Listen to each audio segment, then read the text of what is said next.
Oh, just waiting for the flight to take off. About 10. It was about 9:40, I think. So we should be boarding hopefully in a quarter of an hour. Yeah, I had an issue with the. I got the Grab taxi guy. It was unbelievably cheap. I think it was quoted at $38,000 to get to the airport. Just incredibly low rate. But there was a glitch. He pointed to a sign which was saying international and domestic departures. And unfortunately, took the domestic route, so then had to come back round because he didn't understand when I said Australia and international. The words just didn't register. So that was a bit of a glitch. But he circled around, had to go through a side street and come back into the airport and find the international terminals. That worked out okay as it turned out, and I gave him 20,000 dong just as compensation for the hassle. But it did actually say international on destination. But again, if he can't read that, and if it doesn't translate into Viet, so it's useless. And obviously the app doesn't do that, so something to be remembered. But it's no big deal. He got me here okay, and got enough, a bit of time to spare, but don't have to wait around too long at the terminal, thank God. It's actually a lot sooner before the flight than I usually get here, and it's totally packed out here. People have already taken virtually every seat down here in the departure lounge, so that's unusual for me. I'm usually one of the first to arrive, but not tonight. But it doesn't matter, I've already got my seat allocated, so I'm in no panic at all. It cost me $9, but money well spent, I think, because I just don't want to have an aisle seat. It's a real hassle because people bump you all the time. You want to have some sleep, you can't do it. Okay. You get to rate the departure terminal. It's very Singaporeanish. So that's where he came down from upstairs. It's been a fairly smooth operation today, and I was very happy that I went to number 5 bar for the last time. It was a good night actually. I turned up there just a little after 6, and the bargains were nice, and I talked to a fellow Aussie who's working here doing he's basically validating I don't know what's it, so they're testing systems and things out, and he's been working OS for years, and he's doing a gig now in Vietnam for about 3 to 5 years, and he gave me his business card. He's a nice guy named Nathan, who'd also lived in Melbourne, in Fitzroy. So I told him I had a place in North Fitzroy, so we were neighbours. So a small world, but he was a nice guy to have a chat to, and yeah, I think his company's it's a Swiss company doing quality control sort of checks on places, and so he's had to deal with lots of different cultures over here, and but he's going to be settling in Vietnam for 3 to 5 years apparently, so after an initial 6-month stint. And he bought a few lady drinks, and I bought one of the girls a lady drink because I'm leaving, what the hell. It didn't cost that much actually, and as a matter of fact, the girl that I bought the lady drink for actually advised me to switch back to the happy hour deal, because I ended up having 4 drinks, and it's happy hour, you're basically ahead after 2.5 drinks. It doesn't take much. So I charge 55 for each tiger.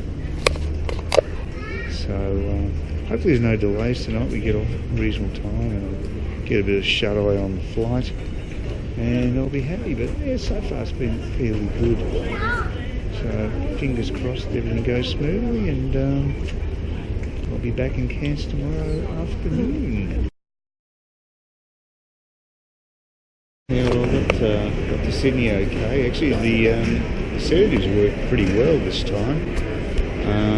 I woke up and we were sort of almost below Cairns inside the Australian airspace. So that was, I must have slept for about maybe 6 hours. It wasn't great sleep, but it was pretty lengthy, so that was good. I had a fidgety Viet guy next to me, a Viet couple, and the guy was sitting next to me, and was quite fidgety. And don't think he appreciated personal space considerations that much. He kept shoving his elbow into my area. Didn't like that much. But like I said, most of the time I was asleep, so it wasn't an issue. And we got in probably a little early actually, so that was okay. And then I did the bus transfer from one terminal to the other. The signage at the international terminal is terrible. There's no, I mean, you'd think something like a bus transfer would be advertised. There's just nothing specifically saying where that departure. I have to actually ask for information. But it was a simple process, and so now I'm in the domestic terminal, which is pretty packed out, and this is the Jetstar area. And they do have a few staff around, at least, I'll say that. It's probably better than Melbourne, but that wouldn't be hard to beat. I'm a little peeved with the situation with the duty-free place here. I just wanted to get some Beefeater gin, and all they had was blue sapphire. It's just ridiculous. That's the really upmarket one. I think it was about $80 for maybe 2 bottles. I don't know, which is probably cheap for blue sapphire, but I don't need it. I don't want it because I'm quite happy with Beefeater.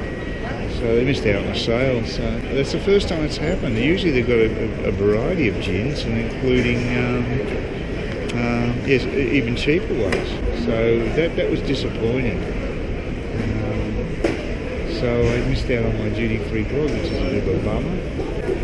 So now I'm at the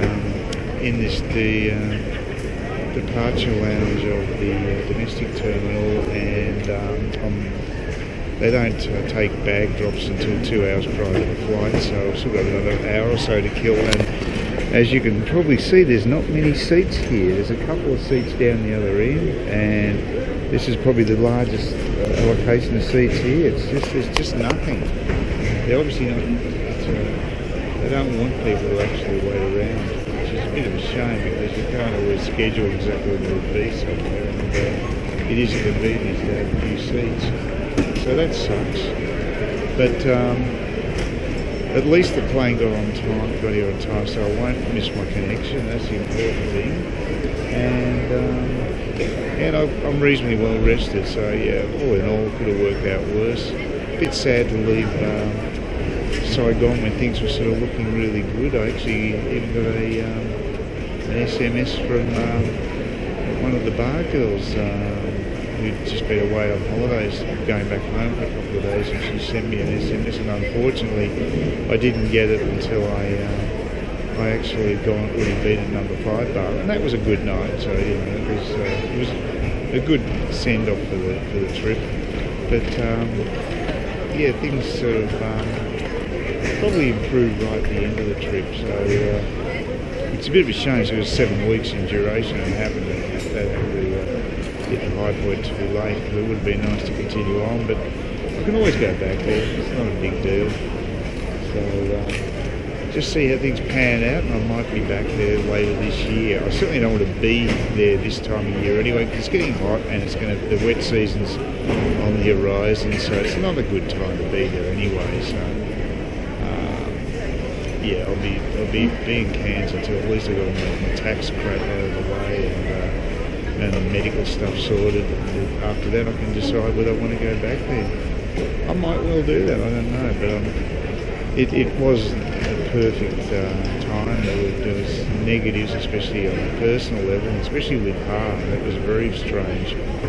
At first I couldn't locate her, then when I did, she just didn't seem friendly at all, which is a total opposite to how we departed the previous trip, so go figure. Not good, but we'll see how things go. Yes, it's great. My flight has been delayed twice now. Originally supposed to leave at 2:35 in the afternoon, then they made it 3:15, then it seemed to go to 3:40, now it's 3:50, and they've just changed the gate as well. Total schmozzle. I was actually in a sitting amongst the group. I think it was a some sort of Chinese tour group, and one of the women just sat down on the seat where I had my bag, just totally ignored the fact my bag was there. And then one of the other women in the same party just stepped on my foot walking through. It's just unbelievable. Anyway, I really just want to get home, and it's the second time this has happened to me, that I just had delays getting back to Cairns. It seems to be endemic. But hopefully they'll get their act together and they'll finally get out of here.